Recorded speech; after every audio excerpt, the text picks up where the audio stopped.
예, 우리 함께 말씀 나누실 텐데 우리 옆에 계신 분들 축복하시며 함께 나가시겠습니다.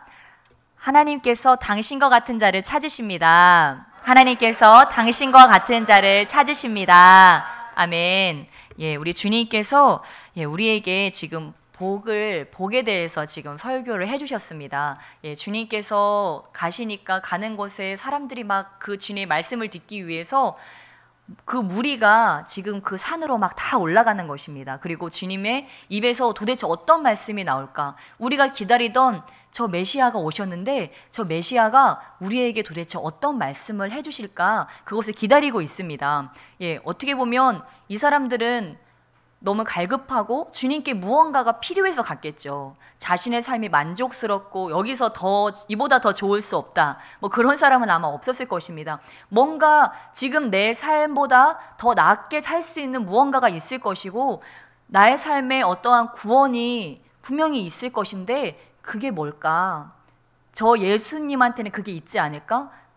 저 사람은 바로 우리 이스라엘을 구원해주는 사람이라고 했는데 우리는 식민지 상태로 나라도 없고 우리 주권도 없는 사람들인데 여러분 나라 있으신가요? 네, 여러분은 나라 있으시죠? 근데 여기 이스라엘 백성들은 나라도 없는 사람들이에요. 그러니까 얼마나 갈급하겠습니까? 그들이 갈급한 마음으로 주님께 갔습니다. 근데 주님께서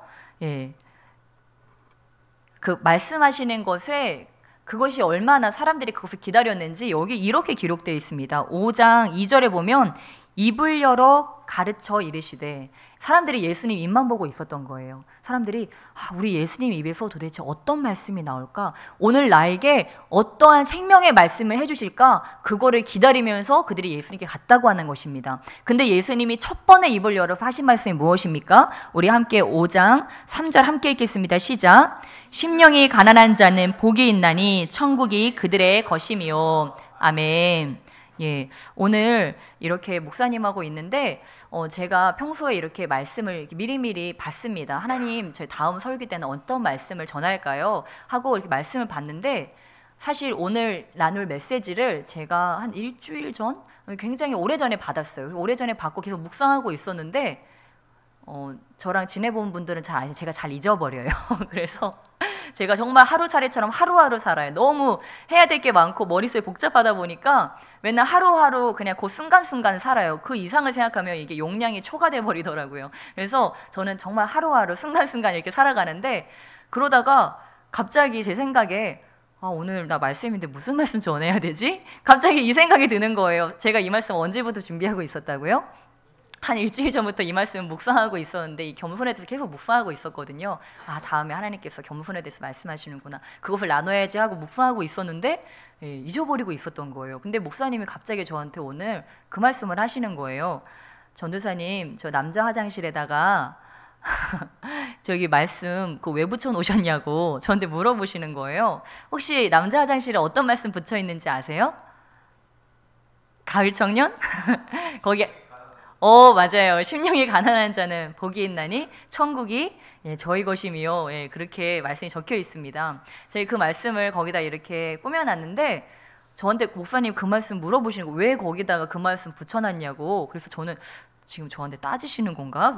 왜 그 많은 말씀 중에서 왜 하필 그 말씀을 갖다 붙여놨냐고 그러시는 거. 그래서 깜짝 놀래가지고 제가 한참 뭐라고 대답을 해야 될까 생각하고 있었는데 목사님이 나눠주시더라고요. 근데 요즘 이제 삶을 나눠주시면서 요즘 찬양에 대해서 묵상을 하다가 이 심경이 가난한 자, 심령이 가난한 자에 대해서 요즘에 다시 이렇게 마음에 심경이 복잡한가요? 네, 맞아요. 뭐 심경이나 심령이나 아무튼 다 마음이니까 마음이 중요하죠. 아무튼 이 심령이 가난한 자에 대해서 요즘에 이렇게 묵상을 하시면서 이렇게 찬양을 하는데 그 왜 소양 가수 있지 않습니까? 소양 그 가수가 찬양을 하는데 사실 그분은 어떤 노래 해도 다 찬양이에요. 다 은혜로워요. 그분이 했던 노래 중에 뭐 세상 노래도 뭐 한숨, 안아줘 그런 건데 정말 저는 그분이 불러서 너무 은혜를 받아가지고 나도 나중에 저기 뭐 버스킹 같은 데 나가서 한 번쯤 해보면 좋겠다 싶어서 한번 들어봤어요. 근데 그걸 들어보니까 전혀 그 은혜로운 노래가 아니더라고요. 그런데 소양이 하면 은혜로운 노래가 되는 거예요. 그래서 야, 신기하다. 근데 목사님도 그게 어떻게 소양은 매 노래를 할 때마다 저렇게 사람들에게 은혜를 끼치고, 그래서 전혀 그 노래를 모르는 사람들도 그 노래를 듣고 막 눈물을 흘리잖아요. 외국인들도, 예수님 안 믿는 외국인들도 그 노래를 들으면 막 눈물을 흘립니다. 그런 거 보면서 어떻게 저럴 수 있을까 좀 생각을 하시고 곰곰이 생각을 하셨대요. 그러다가 이제 유레카 하는 거는 보통 어디서 많이 목욕하다가 아니 화장실에서 많이 그런지 제 목사님 갑자기 그 화장실에 붙어있는 그 문구가 생각이 나셨다고 하시더라고요. 심령이 가난한 자는 복이 있나니 천국이 저희의 것이며. 예, 근데 소양이 이렇게 간절한 마음으로, 정말 그 심령이 가난한 마음으로 그렇게 찬양을 한다는 거를 목사님이 알게 되셨다고 그런 말씀을 하시는데, 제가 목사님 정말 고맙다고 했어요. 목사님 진짜 감사해요. 저 잊어버렸어요. 나 오늘 무슨 설교해야 되는지 잊어버리고 있었는데 목사님이 생각나게 해주셨다고. 그래서 진짜 감사해요 하면서 다시 한번 이렇게 겸손에 대해서 이렇게 묵상을 하면서 나아갔습니다.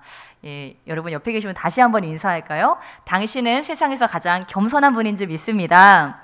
세상에서 가장 겸손한 분인 줄 믿습니다. 아멘. 오늘 교회에 오신 것만으로도 겸손한 분인 줄 믿습니다. 예, 어떤 분들은 나는 교회 다닐 필요가 없다. 그런 분들도 계세요. 정말로. 왜? 교회는 썩었으니까. 예, 교회는 썩었고 오히려 세상보다도 못하니까 나는 교회 다닐 필요가 없다. 근데 저도 예전에 사실 그렇게 좀 생각을 했었어요. 교회에 소망이 없다고 생각하고. 근데 안타깝게도 교회를 저는 그때 잘 다녔을까요? 안 다녔을까요? 잘 안 다녀보고 교회는 썩었다, 교회는 소망이 없다 이렇게 생각을 했던 거예요. 근데 나중에 제가 교회들 많이 다녀보니까 좋은 교회 많더라고요. 그리고 좋은 사람들도 많고. 근데 교회를 나쁜 교회만 보고 나쁜 교회 소식들만 듣고 또 이렇게 좋지 않은 그런 크리스천들의 삶을 보고서 그것만 보고 교회는 다 썩었다, 교회는 다 나쁘다, 크리스천들은 다 나쁘다 막 이렇게 생각을 하고 계신 분들이 많아요. 그러나 여기 계신 분들은 교회 그리고 예수님에게 아직 소망이 있다는 것을 믿고 여기 계신 줄 믿습니다. 네, 그래서 우리 주님께서 바로 아직 우리 교회에 아직 교회에 소망을 두고 여전히 교회를 통해서 또한 믿는 사람들을 통해서 하나님의 일을 행하시고 계시다고 하는 사실입니다. 예, 그래서 다른 것이 소망이 아니고 교회에 누가 있고 누가 있어서 그래서 교회에 소망이 있는 것이 아니고 교회에 예수님께서 함께 하시기 때문에, 주님께서 교회 가운데 기름 부으시고 역사하시기 때문에 소망이 있는 줄로 믿습니다. 만약에 우리가 드리는 이 예배 가운데 우리가 예배하고 찬양하고 또한 말씀 듣는 중에 또는 기도하는 중에 그곳 가운데 예수님이 없다면 우리가 하는 모든 것은 다 의미가 없을 것입니다. 우리가 하는 찬양도, 우리가 성경책을 읽을 때도 여기에 성령님께서 우리에게 깨닫는 그 조명해주지 않는다면 우리는 그냥 문자를, 성경책의 글자를 읽는 것 뿐일 것입니다. 그러나 주님께서 이곳 가운데 함께 해주시고 우리가 찬양할 때 주님께서 우리가 찬양할 때 함께 와주시고 함께 찬양해 주시고 우리가 말씀을 나눌 때 성령께서 우리에게 깨닫는 마음을 주셔서 우리의 각 사람 마음에 말씀해 주시고 기도할 때 또한 이곳 가운데 오셔서 우리의 기도에 귀 기울여 주시기 때문에 우리가 하는 이 모든 것들이 다 의미가 있다고 하는 사실입니다. 그래서 어떤 분이 그런 말씀을 하셨어요. 막 미국에 굉장히 기적과 표적이 많이 나타나는 그런 성령님께서 막 운행하시던, 정말 누구나 그 교회에 들어가면 성령의 임재를 느낄 수 있는 그런 교회가 있었다고 합니다. 있었다고 하는 거는 지금은 없다는 거죠. 그런 교회가 있었대요. 지금은 그 교회 건물은 있대요.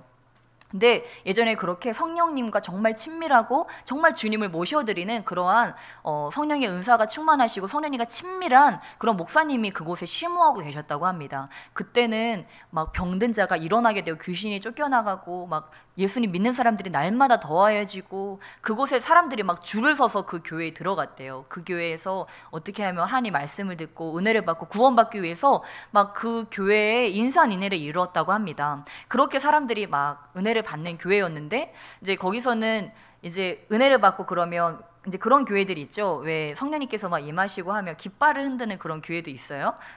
안 가보셨겠지만 저도 학생 때 한번 가본 적이 있거든요. 성령님께서 이렇게 충만하게 임재하면 예전에 우리 구약에 보면 이제 뭐 승리의 깃발을 흔드는 그런 게 있는데 그런 거를 이제 본을 삼아서 그런지 그런 교회들에서는 이렇게 깃발도 흔들고 그러더라고요. 근데 여기 교회도 이렇게 성령께서 충만하게 임하실 때 막 깃발도 흔들고 그런 교회였습니다. 근데 이 목사님께서 열심히 심호를 하다가 교회에 뭔가 흐름이 달라지는 거예요. 그 이유가 뭔지는 저도 모르겠지만 그 정확한 이유를 어찌 사람이 알겠습니까? 근데 언제부턴가 그 교회에 그 기름 부음이 점점 사라지는 거예요. 그 기름 부음이 사라지고 주님의 임재가 점점 없어지는 겁니다. 그러니까 나중에 찬양 인도자가 찬양을 하는데 하나님의 은혜 가운데, 여러분 찬양을 할 때 나의 힘으로 찬양을 합니까? 나의 노래 실력으로 찬양을 합니까? 무엇으로 찬양을 하죠? 주님께서 주시는 공급하시는 힘으로 인하여서 찬양을 합니다. 예, 그러니까 노래 못하는 사람도 찬양도 하고 그러지, 안 그러면은 다 저기 실용음악가들하고 뭐 그런 사람들만 찬양을, 성악가들만 찬양하겠습니까? 예, 다행히 하나님께서 우리가 주님 주시는 힘으로 찬양하게 만들었기 때문에 우리가 주님 주시는 힘으로 찬양을 하는데, 예, 보니까 이제 그 교회 성령님의 임재가 사라지게 되고, 그러고 나서 가보니까 그 교회 찬양 인도자가 막 쥐어짜는 거예요. 성령님을 쥐어짜면 성령님께서 나타나십니까? 네, 나를 쥐어짜면 아니죠. 우리가 성령님을 오실 수 있도록 모든 분위기를 갖춰놓고 기도와 말씀으로 우리의 삶을 거룩하게 준비하며 주님을 인정하고 모셔드릴 때 성령님께서 우리 가운데 은혜의 선물로 오시는 것입니다. 기도로 준비가 되지 않고 내가 말씀에 맞추어진 삶이 아니고 말씀에서 완전히 어긋난 삶을 살아가면서 주님께서 나에게 주시는 것들을 하나도 행하지 않고, 또한 주님을 사랑하지도 않고 그냥 나의 삶은 내 멋대로 막 살아가다가 갑자기 예배 시간에만 딱 와가지고 갑자기 이제 예배 인도한다고, 찬양 인도한다고, 또는 말씀을 전한다고 그렇게 서 있는다면 그것 가운데는 기름 부음이 없을 것이라는 것입니다. 그래서 아무튼 가보니까 나중에는 이제 그 목사님이 그 교회의 기름 부음이 점점 사라지고 성령님의 임재가 사라지면서 그 목사님 어느 날 선언을 하셨대요. 나는 더 이상 이 교회에 있을 수가 없습니다. 이 교회에 더 이상 성령님께서 역사하지 않습니다. 하시고 그 성령 충만했던 목사님께서 그 교회를 떠나셨다고 합니다. 그리고 나서 어떤 총장님이 그 교회에 가셨대요. 그 교회에 가셔서 하시는데 나중에 보니까 그 교회에서 성령님께서 나타나셔서 운행하실 때 했던 행위들은 다 그대로 하는 거예요. 뭐 찬양이며 깃발 흔들고 이런 거. 근데 깃발 흔드는 아이들을 보니까 아이들이 성령 충만해서 깃발을 흔들까요? 얼굴이 막 다 막 굳어 있어요. 애들이 막 얼굴이 다 굳어가지고 깃발만 흔들고 있는 거예요. 자기들의 마음에는 기쁨도 하나도 없고 하나님을 만나는 감격도 하나도 없는데 그냥 깃발만 흔들고 있는 거예요. 그냥 뚱땅뚱땅 하고 있는 거예요. 그러니까 그 예배가 어떨까요? 마치 무거운 짐처럼 느껴지지 않겠습니까? 거기에는 성령님의 임재도 없고 찬양 인도자는 막 자기를 쥐어짜면서 찬양을 하고 있고, 예. 여러분 이것이 우리의 삶이 되어서는 안 될 줄 믿습니다. 예. 바로 우리는 주님을 쥐어짜는 것이 아니고 주님께서 우리의 삶에 역사하시도록 내가 이렇게 쥐어짜는 것이 아니고 우리가 그런 분위기를 만드는 것입니다. 성령께서 역사하실 수 있는, 주님께서 나의 삶에 오실 수 있는, 나의 삶에서 운행하실 수 있는 그런 분위기를 만들고, 그러고 나면 우리 주님께서 오셔서 그 모든 것들을 행하는 것입니다. 우리 옆에 계신 분들이 다시 한번 축복하며 나가시겠습니다. 우리의 삶에 주님 오심을 준비합시다. 아멘. 예, 그래서 예수님께서 여러 가지 복된 삶이 있지만 그 중에서도 오늘 첫 번째 복된 삶에 대해서 바로 이것에 대해서 말씀하시는 겁니다. 심령이 가난한 자는 복이 있나니 무엇이 저들의 것이며 천국이 그들의 것입니다. 심령이 가난한 자는 어떠한 자입니까? 우리 교회 오래 다니신 분들은 아시죠? 심령이 가난한 자는 어떠한 자죠? 네, 간단하게 얘기하면 겸손한 자입니다. 여러분, 그렇다면 겸손한 자는 어떠한 자가 겸손한 자입니까?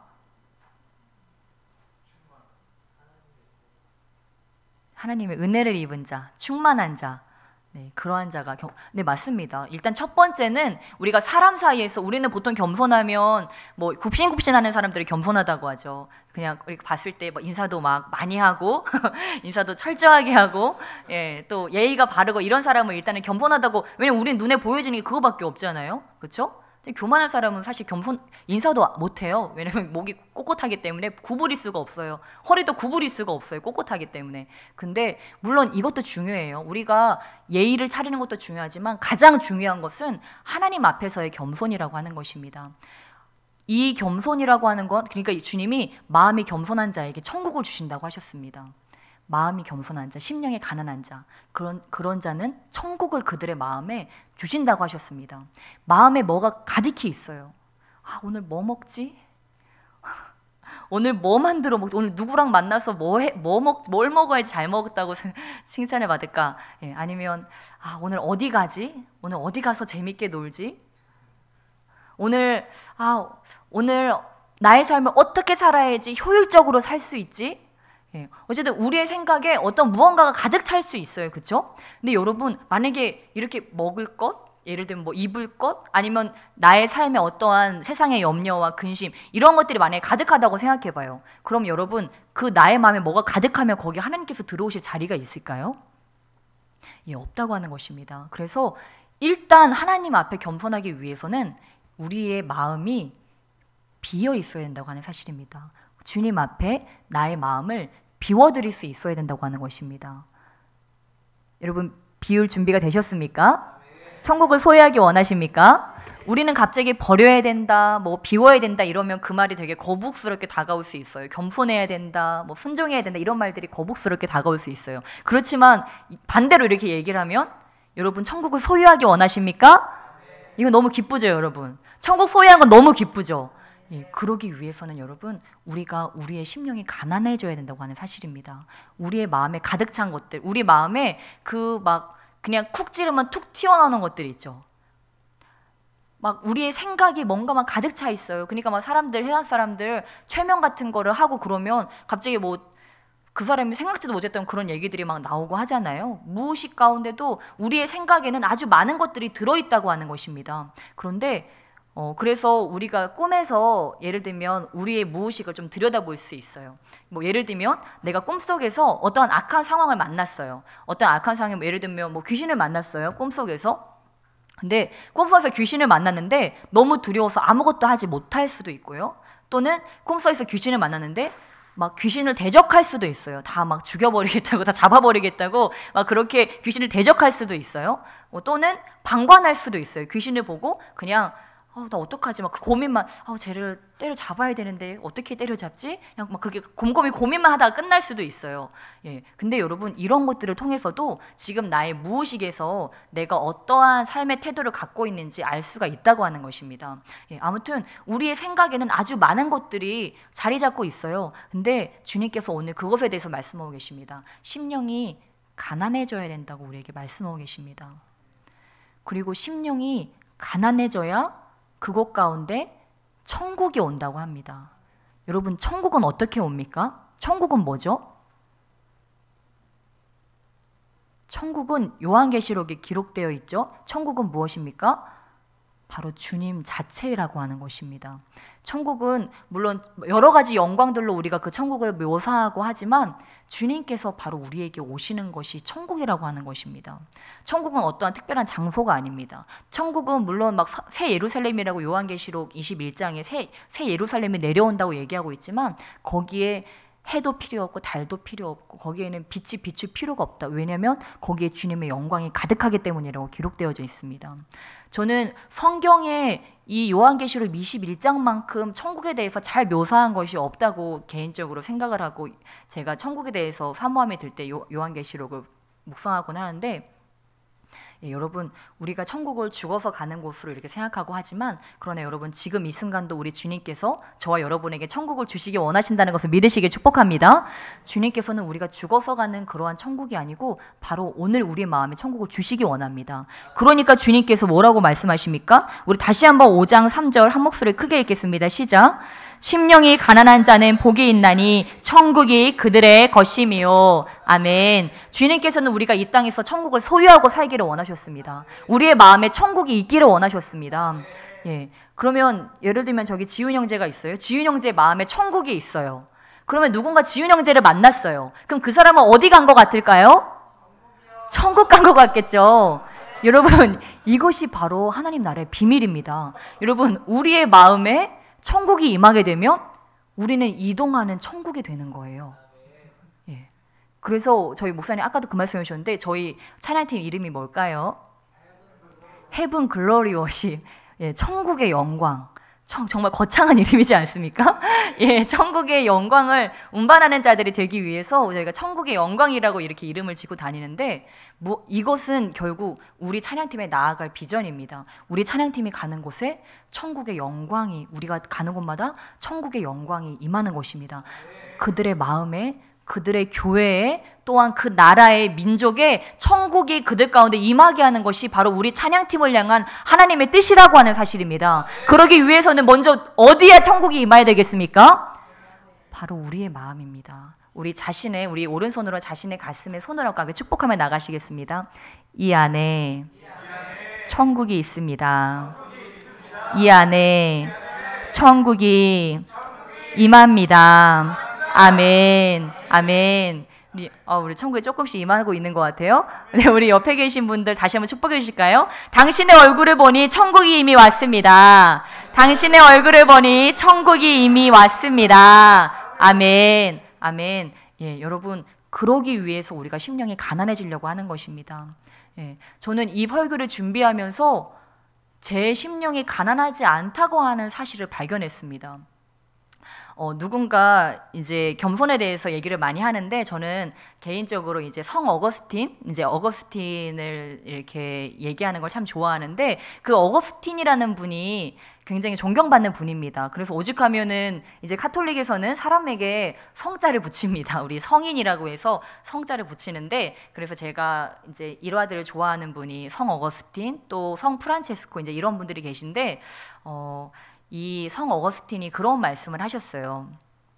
한 번은 이제 제자하고 제자 레라라는 사람이 있었습니다. 그래서 그 제자하고 있는데 뭐 찾는 거예요. 예를 들면 목사님이 가을을 찾는 거예요. 한가을 어디 있어? 찾는 거예요. 근데 아무리 찾아도 대답이 있어요, 없어요? 대답이 없어요. 그러니까 막 목사님이 이제 어거스틴이 간 거예요. 가서 아니 그렇게 불러도 대답이 없어 하고 노크도 하지 않고, 서양에서는 개인의 프라이버시가 굉장히 중요하지 않습니까? 그러니까 노크를 하고 문을 혹시라도 옷을 갈아입고 있을 수도 있고 아니면 잠을 잘 수도 있으니까 그렇게 해야 되는데 그냥 화가 난 거예요. 아니 부르면 당장 제깍제깍 와야지 하고서 문을 벌컥 열었어요. 노크도 하지 않고. 근데 그 제자가 뭘 하고 있었을까요? 기도하고 있었던 거예요. 우리 교회도 이런 일들이 많이 일어날지어다. 네, 대답이 없어서 가보니까 하나님의 깊은 임재에 빠져 있을지어다. 네, 그럼 얼마나 좋을까요? 예, 앞으로 그렇게 될지 믿습니다. 그러면 안 와도 돼요. 임재 속에 들어가 있으면 안 와도 돼요. 불러도. 예, 아무튼 예, 이렇게 제자 레라가 깊은 임재 가운데 하나님과의 그 1대1의 만남 가운데 기도하고 있었던 거예요. 근데 그 순간 어거스틴이 그걸 보고 자신의 옹졸함과 또한 그 자신의 조급함과 자신의 교만함을 깊이 뉘우치고 그 제자 앞에 자신의 목을 내밀었다고 합니다. 자신의 목을 내밀고 뭐라고 했을까요? 이 교만한 어거스틴아 하면서 자신의 목을 3번 밟고 지나가라고 자기 목을 그 제자 앞에 내밀었다고 합니다. 예, 그러면서 그 앞에서 심각하게 통회하고 자복했다고 그러더라고요. 와, 저는 그 말씀을 보고 야, 진짜 나는 멀었구나 그런 생각이 들었습니다. 저도 한 번씩 제가 생각할 때 그래 나는 특별히 누가 나한테 교만하다고 한 적은 없어. 이제 기도받을 때도 특별히 누가 나한테 교만하다고 혼낸 적은 없어. 이제 이러면서 은근히 제가 속으로 저를 겸손하다고 착각하고 있었던 것 같아요. 근데 저는 이 설교를 준비하면서 만약에 내가 어거스틴과 같은 그런 일이 생긴다면 내가 과연 그렇게 할 수 있을까? 그냥 하고 그냥 뒤돌아가지 않았을까? 그런 생각이 들더라고요. 근데 어거스틴이 얼마나 하나님을 의식했다면 그렇게 할 수 있었을까? 그 사람이 아니고 그 제자, 단순히 제자 레라가 아니고 나의 가장 높으신 분과 그가 지금 교제하고 있는데 내가 어떻게 그것을 방해할 수 있는가? 나의 아랫사람이지만 내 후아이지만 내가 오라고 하면 오고 가라고 하면 가고 내가 무엇을 하라고 하면 해야 될 사람이지만 그가 내가 모시는 가장 높으신 상관인 하나님과 대화하고 있는 내가 어떻게 하나님과의 대화를 막을 수 있겠느냐? 여러분, 다른 사람이 하나님과 대화하고 있을 때, 하나님과 교제하고 있을 때 방해하지 마시길 주님의 축복합니다.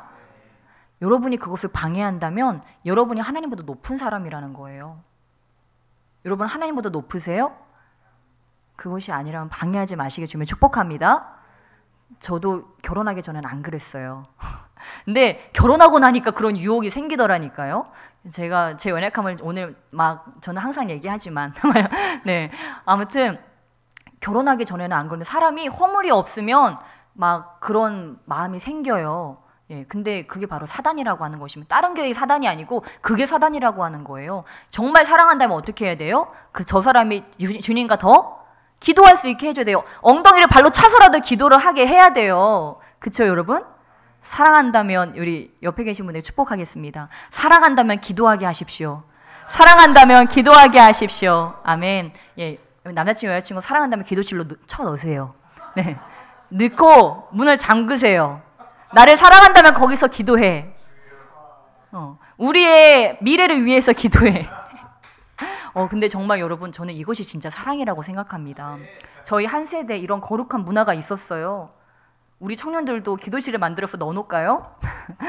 우리 정말 한 세대 그런 거룩한 문화가 있었어요. 그 후배를 사랑하는 것. 솔직히 후배들에게 그냥 멋진 선배이고 싶잖아요. 그냥 좋은 말만 하고 젠틀하게 그냥 너 잘 지내지? 내가 너 위해서 기도한다. 그냥 이 정도 얘기할 수 있잖아요. 근데 예전에는요. 기도실에 넣어놓고 후배들을 안 꺼내줬대요. 예, 문을 잠가버렸대요. 거기서 기도하라고. 예, 근데 여러분 후배들이 그럴 수 있어요? 왜 우리가 그렇게 못하죠? 그만큼 사랑하지 않기 때문이에요. 쥐들이 기도하든지 말든지 별로 관심이 없거든요. 예, 근데 그만큼 우리 예전에 한 세대에 그런 열정이 있었다고 하는 것입니다. 후배들을 그 정도로 사랑하는, 후배가 기도 안 하면 기도굴에 쳐넣어서라도 문을 잠가서라도 그들이 기도하고 정신 차리고 하나님 만나서 주의 감당하게. 네가 하나님의 길을 왔으면 기도를 해야지. 하나님의 길을 왔으면 진정한 주의 종이 돼야지. 요즘에 기도 안 하니까 신학생들 뭐라고 합니까? 신학생들 막 장난도 아니에요. 저 뭐 다른 데서 얘기 들어보니까 뭐 신학생들이 뭐 동성애를 옹호하고 동성애를 옹호하지 않는 사람들을 세련된 사람들이 아니라고 뭐 그렇게 얘기한다고들 하더라고요. 예, 여러분 지금 그런 흐름이요. 우리 한 세대 가운데도 들어오고 있고요. 그런 지는 정말 오래됐어요. 혹시 여러분 가운데도 그런 분들 계세요? 네, 여러분 가운데 그런 분이 안 계신 줄 믿습니다.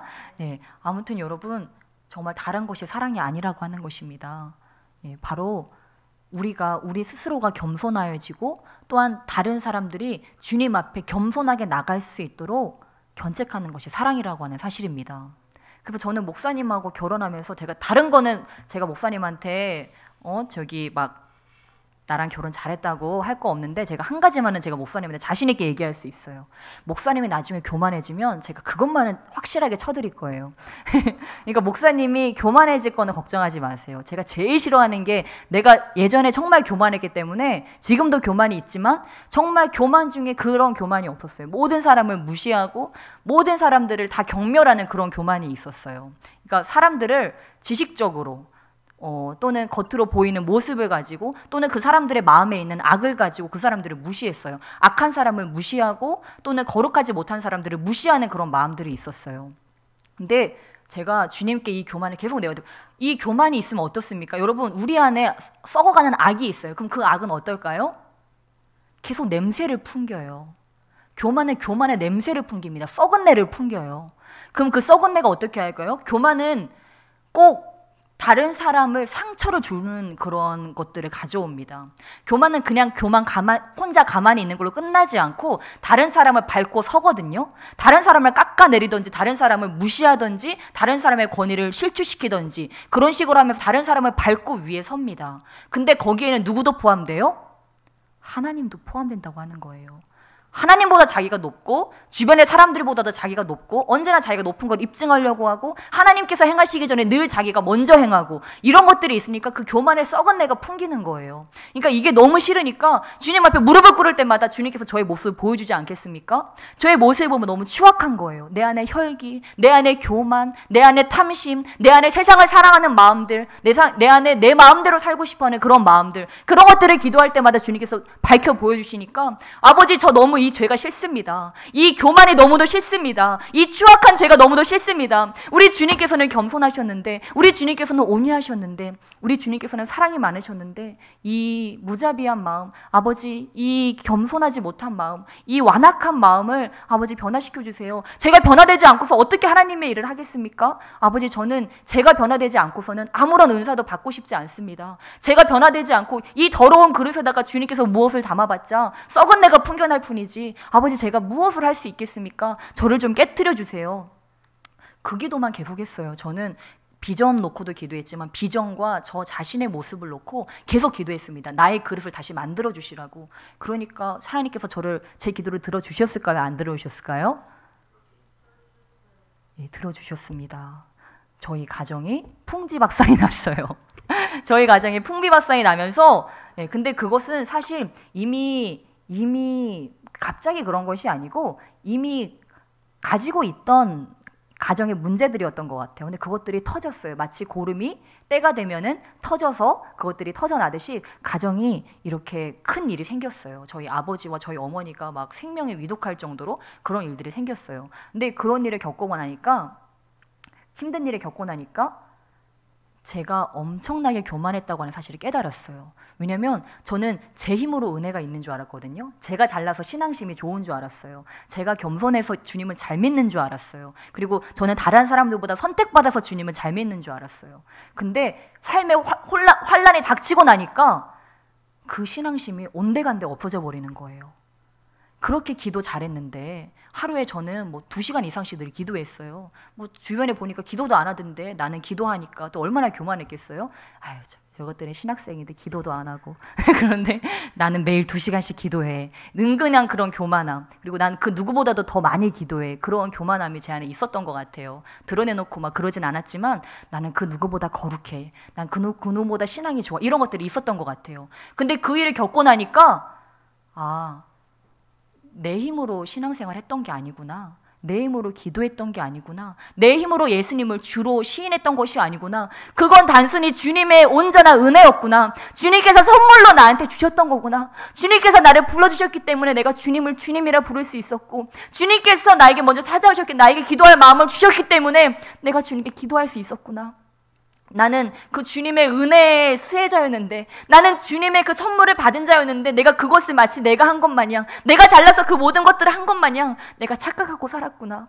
그것이 다 주님의 선물이었는데, 우리 가정이, 우리 아버지가, 우리 어머니가, 우리 오빠가 그렇게 편안했던 것들, 우리 가정이 안락했던 거 다 주님의 은혜였는데, 그냥 주님께서 언제든지 불면 다 날아가 버릴 것들인데 나는 그것들을 내 것이라고 착각하고 있었구나. 내가 남보다 더 많이 가지고 있다고, 내가 남보다 더 잘났다고 그걸 가지고 착각하고 있었구나. 그걸 철저하게 깨달았습니다.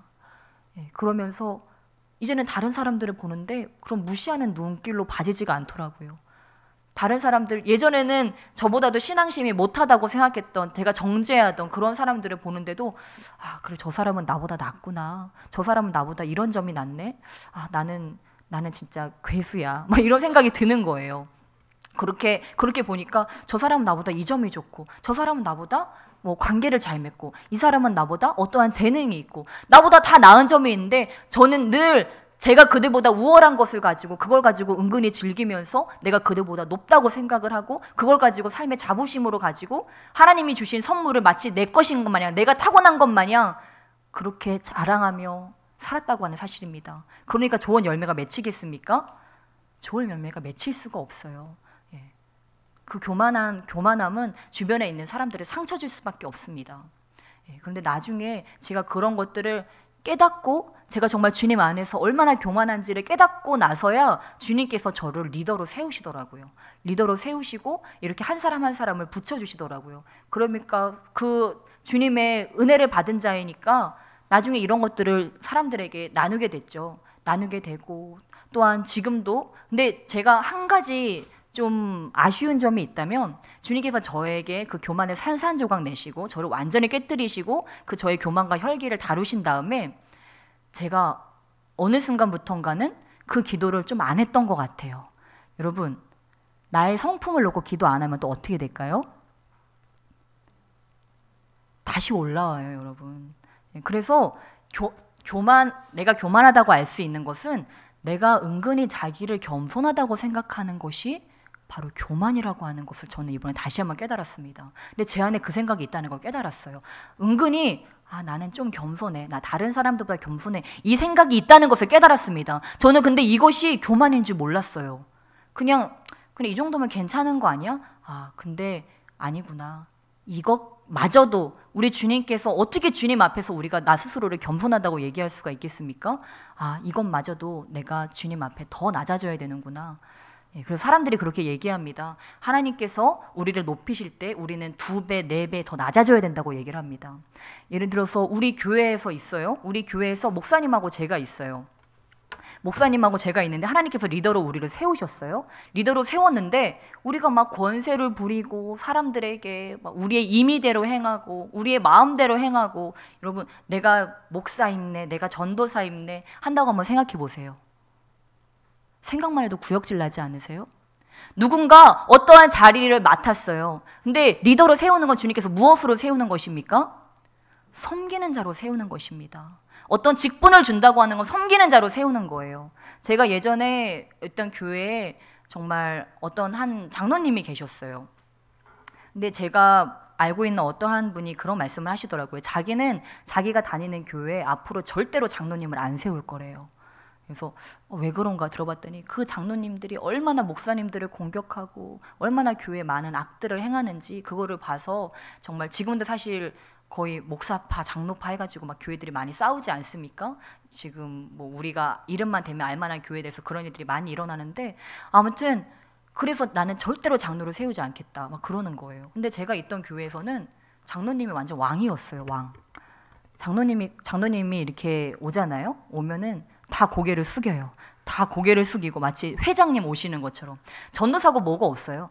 전도사 하면서 전도사 저기 앞에 나가가지고 전도하면 잘하겠네 이러면서, 전도사고 목사고 없어요. 목사님도 맨날 장로님 앞에서 굽신굽신.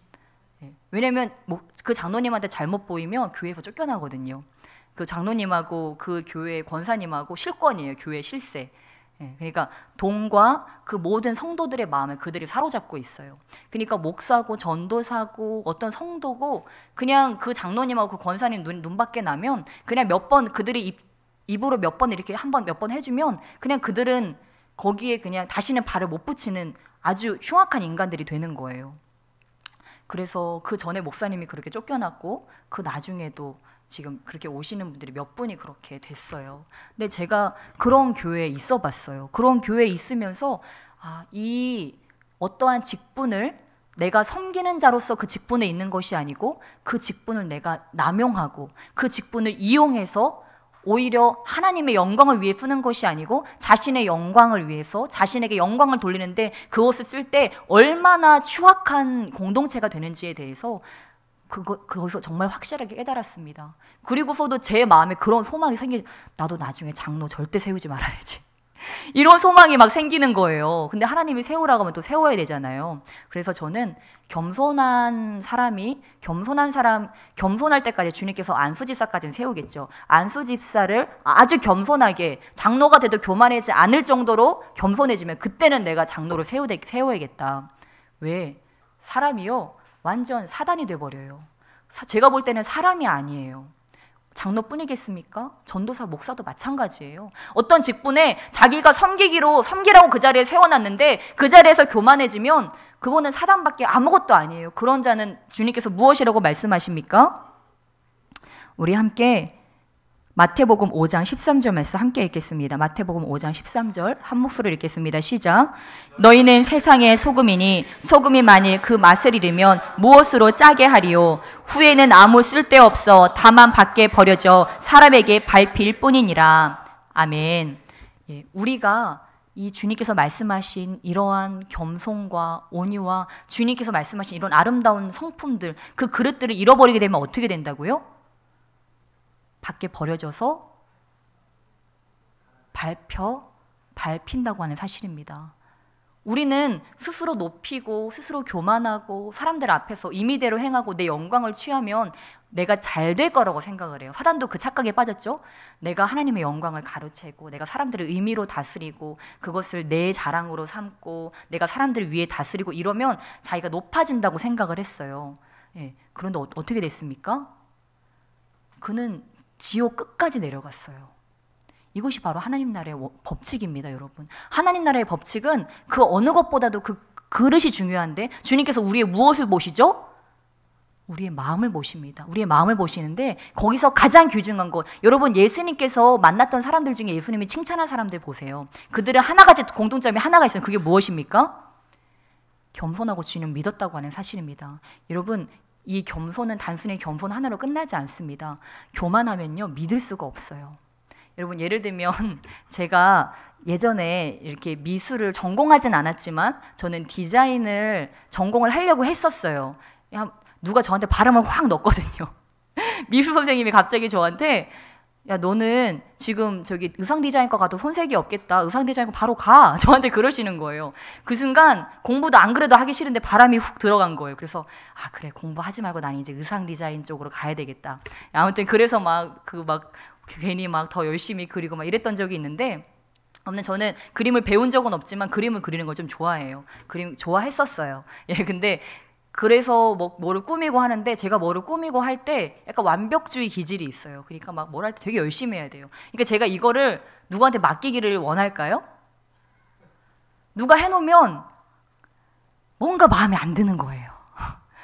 이게 부족해. 이게 뭔가 이렇게 뭐 미술품이나 뭐 같은 거 볼 때 제가 잘하는 것도 아니지만 괜히 눈만 높아가지고 뭐 이렇게 보면 단점이 보이는 거예요. 뭐 만들어 놓고 아니면 뭐 좋은 거 있으면 그게 얼마나 좋은지보다 거기서 저기서 저것만 조금 이렇게 했으면 좋았을 텐데 이런 게 있으니까 누구한테 이렇게 뭐를 맡겨도 시원하지가 않아요. 누구한테 맡기려면 어떻게 해야 돼요? 겸손한 마음, 험블 마인드로 해야 돼요. 망쳐도 좋아. 엉망진창을 해도 좋으니까 해주기만 해. 이제 이런 마음으로 이런 험블 마인드가 되면 다른 사람에게 맡길 수 있는데 교만한 마음으로 완벽하게 해야 돼. 더 예쁘게 해야 돼. 흠 잡을 데가 없으면 안 돼. 이런 마음으로 다른 사람에게 맡길 수도 없어요. 맡길 수도 없고 맡겨놓으면 마음이 계속 두근두근하죠. 저거 망치면 어떡하지? 저 엉망진창을 해놓으면 어떡하지? 정말 그렇다니까요. 여러분 이렇게 교만한 마음이 있으면 믿지를 못해요. 상대방을. 내가 잘났으니까 내가 해야 되니까 내 방법대로 하고 말지 어떻게 상대방을 믿어요. 나도 할 줄 아는데. 여러분 믿는다고 하는 것은 내가 할 수 없다는 것을 인정하는 것입니다. 내 힘으로 할 수 없다는 것을 인정하는 거예요. 하나님 내 힘으로는 할 수 없습니다. 나는 이것에 대해 잘 모릅니다. 우리 주님께 더 좋은 방법이 있는 줄 믿습니다. 우리 주님께 더 좋은 지혜가 있는 줄 믿습니다. 주님 이곳에 오셔서 나를 대신해서 주님께서 해주세요. 나는 그냥 주님을 따라가기만 원합니다. 여러분 우리가 이렇게 주님을 믿는다고 하는 것은 우리 자신을 부인하고 나보다 주님께서 더 뛰어나심을 인정하며 우리가 주님께 나아갈 때 주님께서 그것을 가지고서 주님을 믿는 우리의 믿음을 받으시고 우리 주님께서 역사하실 줄 믿습니다. 우리 옆에 계신 분들 축복하며 나가시겠습니다. 우리 주님을 전적으로 신뢰합시다. 아멘. 이런 설교 들을 때 여러분 마음 중에 혹시 나를 치네? 나를 치네? 이런 생각이 들 수 있어요. 여러분 이거는 사단이 주는 생각이에요. 저랑 목사님 설교 끝난 다음에 뭐라고 하는 줄 알아요? 저는 목사님한테 가서 목사님 저 놓고 설교하신 거죠. 그리고 목사님은 저한테 와서 전도사님 저한테 하신 설교한 거죠. 그럼 그 설교는 성공일까요? 실패일까요? 성공이에요. 왜요? 하나님께서 나에게 하신 말씀으로 들렸으니까. 근데 그때 정말 저는 아니 목사님은 저를 표적으로 놓고 설교를 했을까요? 아니에요. 어머 목사님. 아니 제가 이번에는 그런 일이 있었어요. 제가 이번 주 수요일에 뭐 얘기해도 되죠? 수요일에 제가 그런 얘기를 했어요. 돌파에 대해서 나누는데 사실 저희 교회는 돌파 막 이런 얘기를 많이 해요. 선포해요. 왜냐하면 믿음은 들음으로 나지만 또한 그것을 입으로 고백해야 돼요. 자꾸 시인해야 돼요. 내가 주님을 사랑하지만 주님 사랑합니다 해야지 그게 사랑이잖아요. 그렇죠? 옆에 친구를 사랑하는데 맨날 사랑 안 하는 건 행동만 하고 맨날 사랑 안 하는 말만 하면 안 되잖아요. 내가 믿으면 그렇게 행동을 하게 되고 말도 하게 됩니다. 그래서 믿음은 어떻게 보면 선포고 막 그런데 제가 설교하면서 돌파한다고 돌파가 됩니까? 이제 자유한다고 자유가 임합니까? 제가 순종을 해야지 이런 설교를 했어요. 근데 저는 사실 그 설교를 저 자신한테 한 거였어요. 왜냐면 저도 이걸 많이 하거든요. 나는 자유합니다. 나는 행복합니다. 나는 기쁩니다. 제가 이런 말 자주 하잖아요. 사실 저랑 목사님 그 둘 다를 많이 해요. 근데 목사님이 공격받았나 봐요. 그래서 예배가 끝난 다음에 저한테 그거를 물어보시는 거예요. 전도사님 혹시 그게 저한테 한 말씀이세요? 이제 그렇게 물어보시는 거예요. 아니 목사님 그게 말도 안 되죠. 제가 왜 목사님한테 그 말씀 하겠어요. 그거 당연히 제가 평소에 많이 하니까 제가 했죠. 근데 목사님 그래서 좀 부연 설명이 필요했던 것 같아서요. 그래서 이렇게 말씀을 하시더라고요. 그래서 나만 그런 게 아니고 목사님도 그런 공격을 받는구나. 근데 생각해 보세요. 제가 할 일이 없어가지고 설교하면서 목사님을 표적으로 놔두고 목사님 했던 거 다 그건 아니야 하면서 제가 치겠습니까? 네, 이제 더 하나님께 우리가 말로 예배 때 선포하는 것뿐만이 아니고 그것보다 말로 또한 시인도 해야 되지만 우리의 삶에서 순종하는 것이 말로 선포도 하고 우리의 삶에서 순종하는 것이 중요하다는 걸 얘기하기 위해서 그냥 얘기한 것뿐인데 그것을 우리의 귀에서 바꿔버린다고 하는 사실입니다. 야, 저건 널 치는 거야. 야, 저건 널 공격하는 거야. 뭐예요? 그러니까 그거는 지금 설교가 잘 되고 있는 설교, 못 되고 있는 설교예요. 잘 되고 있는 설교, 이거를 은혜로 받으면 돼요. 이걸 은혜로 그냥 아멘 하고 받으면 되는데 이거를 지금 나를 공격하는 거야. 나를 치는 거야. 너를 지금 산산조각 내려고 하고 있어. 이래서 이렇게 바꿔버리는 거예요. 여러분 사단의 음성을 들으실래요? 하나님의 음성을 들으실래요? 사단은 나에게 좋게 하는 것도 그걸 이건 널 공격하는 거라고 얘기해요. 근데 예를 들어서 교만한 사람이 있어요. 교만한 사람에게 겸손하세요 얘기하면 그 사람은 살리는 말이에요? 죽이는 말이에요? 살리는 말이에요. 살리는 말인데 사단은 야 지금 저거는 너를 치는 말이야. 그러면서 어떻게 해요? 그거를 분리시켜요. 그거를 분리로 바꿔버려요. 바꿔서 야 너 지금 널 치는 말이니까 너는 여기다 눈을 닫고 있어. 봐봐. 너를 저렇게 미워하는 거야. 봐봐. 너를 저렇게 공격하는 거야. 사단은 그걸 바꿔버린다니까요. 여러분 이것을 깨치시기를 주님을 축복합니다. 여러분 주님께서는 바리새인들에게 회개하라고 말씀하셨어요. 돌이키라고 말씀하셨어요. 주님께서는 바리새인들을 죽이기 위해 그 말을 했을까요? 아니면 그들을 살리기 위해 그 말을 했을까요? 주님께서 얼마나 고귀한 분이십니까? 근데 주님께서 뭐라고 하십니까? 이 독사의 새끼들아, 이 독사의 자식들아, 이런 말씀을 하셨어요. 자기들은 아브라함의 자식이라고 하나님의 자식이라고 착각을 하고 있는 거예요. 근데 사실은 누구의 조정을 받고 있어요? 사단의 조정을 받고 있어요. 주님은 있는 그대로 얘기한 거예요. 뭐 하라고? 돌이키라고, 정신 차리라고. 바리새인, 아유 우리 바리새인 잘하고 있네. 아유 우리 사두개인들 잘하고 있어. 아이고 그래 그렇게 하면 천국 가지. 그랬으면 그들은 어떻게 됐을까요? 그냥 그대로 지옥 가는 거예요. 예. 그런데 그들에게 돌이키라고, 독사의 새끼들을 할 때, 독사의 자식들을 할 때 그들의 영혼이 일깨워진다고 하는 것입니다. 그러니까 여러분 저는 개인적으로 성경에서도 좋은 말씀들보다 막 찔러 쪼개는 말씀 좋아해요. 왜냐면 찔러 쪼개는 말씀을 들어야 내 영혼이 살거든요. 맨날 잘한다. 우리 영술이 잘하네. 우리 영술이 이것도 잘하고 저것도 영술이 잘하네. 그럼 어때요? 난 잘하고 있어. 난 이대로 쭉 가면 돼. 이런다고 하는 사실이에요. 근데 야 영술아 넌 이거는 좀 고치면 좋겠다. 그러면 이거를 고쳐야 되는구나 생각하고 이걸 고쳐요. 그럼 이걸 고치면 나는 어떻게 될까요? 성장하고 발전해요. 사단이 이걸 좋아해요? 싫어해요? 싫어해요. 자, 이건 널 치는 거야. 널 공격하는 거야. 너한테 지금 수치를 주고 모욕을 주는 거야. 절대 저런 말은 들으면 안 돼? 그래서 예배 끝나고 나면 혼자 덤탱이 쓰고 있어. 날 공격했어. 나를 표적으로 삼았어. 나만 미워하나 봐. 이렇게 돼버리는 거예요. 그러니까 완전히 사단의 속임수 완전 넘어가 버린 거죠. 옆에 계신 분들께 축복하며 나가겠습니다. 예, 하나님께서 당신을 사랑하십니다.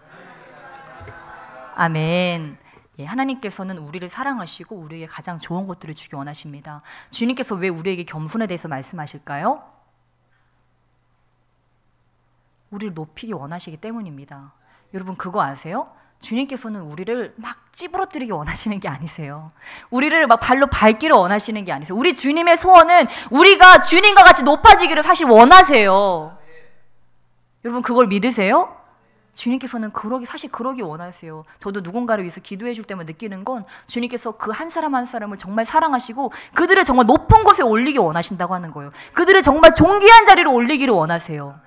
그 누구보다도 뛰어난 자들로 만들기를 원하시고, 그래서 교만한 자들을 그를 통해서 부끄럽게 만들기를 주님께서는 원하세요. 그래서 주님께서 우리에게 겸손하라고 말씀하시는 겁니다. 왜? 주님께서 우리를 높이 준비가 되셨는데, 주님께서는 우리를 높이 들어서 그 등경 위에, 그 등경을 말 위에다 딱 드는 것이, 빛이 있으면 어때요? 여러분 빛은 바닥에 놓으시죠? 아무도 못 보게. 빛은 어디다가 놓습니까? 제일 높은 데다가, 제일 위에다가 놓아요. 이게 하나님의 법칙이에요. 주님께서는 우리를 빛으로 만들어서, 그 빛을 반사하는 자로 만들어서 제일 높은 데로 올리기를 원하세요. 그러기 위해서는 우리가 어떻게 해야 될까요? 더 낮아져야 된다고 하는 사실입니다. 주님께서 우리를 높이시기 원하시는 만큼 낮아지면 돼요. 이따 바닥에 다 기어다니시겠네. 네. 주님께서 나를 높이시기 원하시는 만큼 여러분 낮아지시면 됩니다. 그러니까 내가 정말 높은 사람이 되고 싶다. 그만큼 낮아지시면 되는 거예요. 여러분 비천한 사람이 되고 싶죠? 그렇기도 하고 아니기도 하고, 그렇죠? 주님 안에서는 비천해지기 원하지만 세상에서는 또 우리가 늘 비천한 삶을 살면 않아야 되지 않겠습니까? 늘 남에게 무시받고 괄세받고 짓밟힘 당하는 삶을 살면 안 되지 않겠습니까? 주님께서는 우리를 존귀하게, 우리를 고귀하게 만드셔서 주님의 이름을 높이기를 원하십니다. 그래서 성 프란치스코가, 그 제자가 그에게 물어봤어요. 사람들은 왜 그렇게 당신을 높입니까? 제가 성 프란치스코라는 책을 조금 읽었어요. 누군가 저한테 그 책을 빌려줘서 읽었는데 너무 좋은 거예요.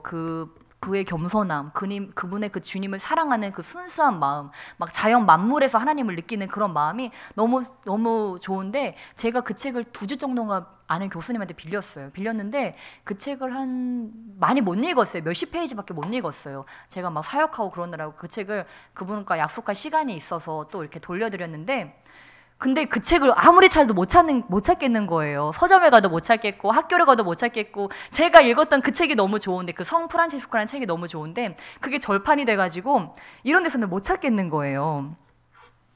아무튼, 정말 제가 이렇게 좋아하는 그러한 신앙의 모델이고 그런 분인데, 아무튼 여러분도 기회가 되시면 그분의 책을 읽어보시면 좋을 것 같아요. 도전이 되실 거예요. 그분이 하나님을 얼마나 사랑했는지. 근데 사람들이 왜 이렇게 당신을 따릅니까? 왜 이렇게 당신을 존경하고 당신에게 배우러 옵니까? 제자가 물어봤습니다. 그랬더니 그분이 뭐라고 했을까요? 나는 세상에서 제일 악하고 가장 추한 존재이기 때문입니다. 그래서 나와 같은 자를 주님께서는 들어서 거만하고 오만한 자들을 부끄럽게 하시는데 나를 사용하시기 때문입니다. 그가 이렇게 얘기를 하는 거예요. 근데 저는 그 말에서 어떤 가식적으로 위선적으로 하는 말이 아니고 그가 진심이라는 걸 깨달았어요. 그는 자신을 정말 악한 자라고 생각하는구나. 정말 지극히 낮은 자라고 생각하는구나. 그것을 깨달을 수가 있었습니다. 주님께서는 그러니까 그를 성인까지 만드신 거예요. 그리고 늘 그의 주변에는 그에게 듣기 위해서, 그에게 배우기 위해서 사람들이 끊이지 않았습니다. 왜? 그의 마음에 그 자신을 낮추는 마음이 있으니까 그는 늘 누구를 의지할까요? 늘 주님을 의지하고 늘 주님을 모셔드리고 하나하나 자기는 모르니까, 자기는 무식하니까, 자기는 내세울 게 없으니까 주님께 여쭤보고 주님께 의지하고 주님께 기도하고. 여러분, 교만한 자는 기도하지 않습니다. 기도는 어떠한 사람만 할까요? 겸손한 사람만 합니다. 우리 옆에 계신 분들에게 축복하며 나가시겠습니다. 당신은 기도하는 줄 믿습니다. 아멘. 제가 해보니까 그래요. 무언가를 자기가 잘한다고 생각하고 잘났다고 생각하면 기도하지 않아요. 내 힘으로 할 수 없을 때 사람이 기도하지 않습니까? 그렇습니다. 여러분, 정말 겸손한 자만이 기도할 수 있고 기도하는 자를 통해서만 우리 주님께서는 역사하시는 줄 믿습니다. 우리 시간 그 주님을 우리 마음간에 더 모셔드리면서 함께 찬양으로 고백하며 나가시겠습니다.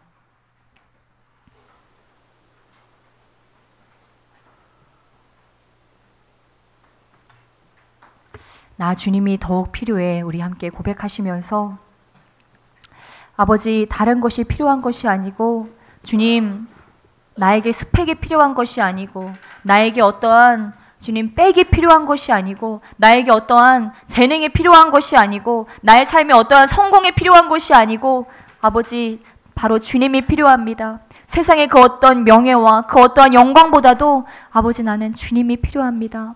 우리 그렇게 주님 앞에 고백하며 나아가시겠습니다.